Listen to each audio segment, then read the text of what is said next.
કાગડો અને ચકલી. નમસ્કાર બાળ મિત્રો, કેમ છો? મજામાં છો ને? બાળ મિત્રો, આજે આપણે એક કાગડો અને એક ચકલીની સરસ મજાની વાર્તા જોવાના છે. એ વાર્તામાંથી આપણે શું શીખવું જોઈએ એ આપણે વાર્તાના અંતમાં જોઈશું. તો ચાલો જોઈએ વાર્તા કાગડો અને ચકલી. એક નદી કિનારે એક ઘટાદાર ઝાડ હતું. એ ઝાડ પર એક ચકલીનો માળો હતો અને એક કાગડાનો માળો હતો. કાગડો તો સાવ આળસુ અને બેદરકાર હતો. એ તો આખો દિવસ આમ તેમ રખડતો રહે અને પોતાના માળામાં આવીને આરામ કરતો રહે. એનો માળો તો અસ્તવ્યસ્ત, તૂટેલો ફૂટેલો અને ટકલાડી હતો. પણ ચકલી બેન તો ખૂબ મહેનતુ અને કાળજી કરવા વાળી હતી. તેથી એણે એનો માળો પણ સુંદર અને મજબૂત બનાવ્યો હતો. ઉનાળો પૂરો થવા આવ્યો હતો અને નજીકમાં જ ચોમાસું બેસવાનું હતું.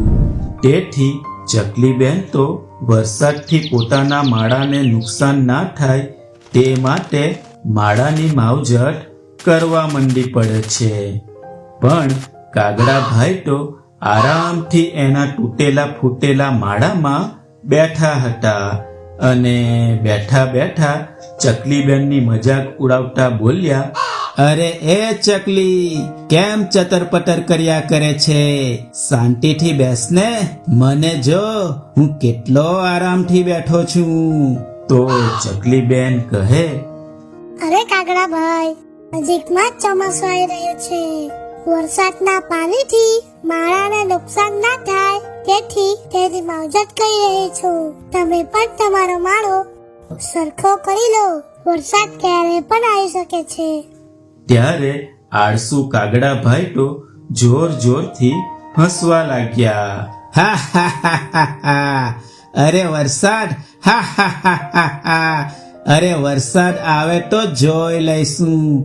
મારે તો આરામ કરવો છે, આરામ. હા હા હા હા હા. એમ કહી આળસુ કાગડા ભાઈ તો આરામથી સૂઈ ગયા અને ચકલીબેન તો પોતાના માળાની માવજત કરવાનું ચાલુ રાખે છે. થોડા દિવસો વીત્યા અને ચોમાસું બેઠું. વીજળી કડકડવા માંડી. પવનના સુસવાટા સાથે ધોધમાર વરસાદ વરસવા લાગ્યો. કાગડાનો ટકલાડી માળો તો પવનના જોરથી થોડી જ ક્ષણોમાં તૂટીને વેર વિખેર થઈ ગયો. પણ ચકલીબેનના મજબૂત માળાને કાંઈ થયું નહીં. કાગડો તો વરસાદથી ભીંજાવા લાગ્યો. તેથી કાગડાએ તો વરસાદ બંધ થાય ત્યાં સુધી ચકલીના માળામાં રહેવાનું નક્કી કર્યું અને એ તો ચકલીબેનના માળા પાસે જઈને દરવાજો ખખડાવે છે અને કહે છે, ચકલીબેન, ચકલીબેન, જરા દરવાજો ખોલો. તો ચકલીબેન કહે, કાગડા ભાઈ, જરા ઊભા રહો, હું મારા બચ્ચુને નવડાવી રહી છું. કાગડો થોડીક વાર ઊભો રહ્યો અને ફરીથી દરવાજો ખખડાવ્યો અને કહ્યું, ચકલીબેન, ચકલીબેન, જરા દરવાજો ખોલો ને. તો ચકલીબેન કહે, જરા ઊભા રહો ને કાગડા ભાઈ, હું મારા બચ્ચુને કપડાં પહેરાવી રહી છું. થોડી વાર ઊભા રહી કાગડાએ ફરીથી દરવાજો ખખડાવી કહ્યું, ચકલીબેન, ચકલીબેન, જરા જલ્દી દરવાજો ખોલો ને. તો ચકલીબેન કહે, અરે કાગડા ભાઈ, ઊભા રહો ને જરા, હું મારા બચ્ચુને કાળો ટીપકો લગાવી રહી છું. પણ કાગડા ભાઈ તો વરસાદમાં આખા ભીંજાઈ ગયા હતા અને ઠંડીથી ધ્રુજી રહ્યા હતા અને એ ફરીથી ધ્રુજતા ધ્રુજતા બોલ્યા, ચકલી બેન જરા જલ્દી દરવાજો ખોલો ને, હું વરસાદથી ખૂબ ભીંજાઈ ગયો છું અને ઠંડીથી ધ્રુજી રહ્યો છું.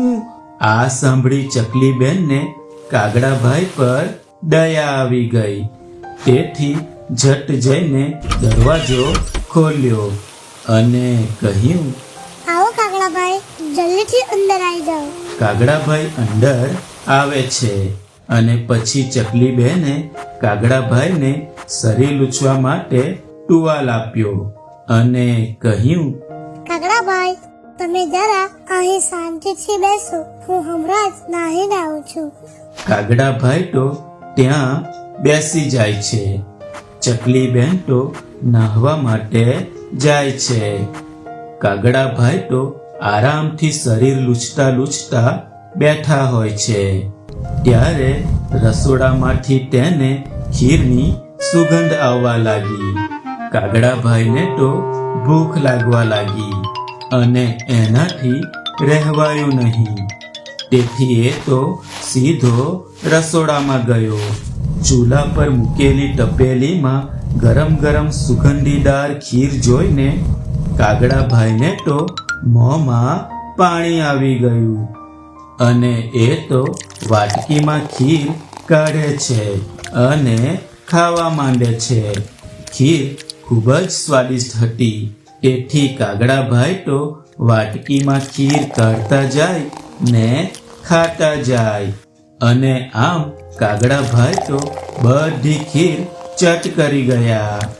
ચકલી બેન તો નાહીને બહાર આવે છે અને જુએ છે તો એના બચ્ચુને ખવડાવવા માટે બનાવેલી ખીર કાગડાભાઈએ તો પૂરી કરી નાખી.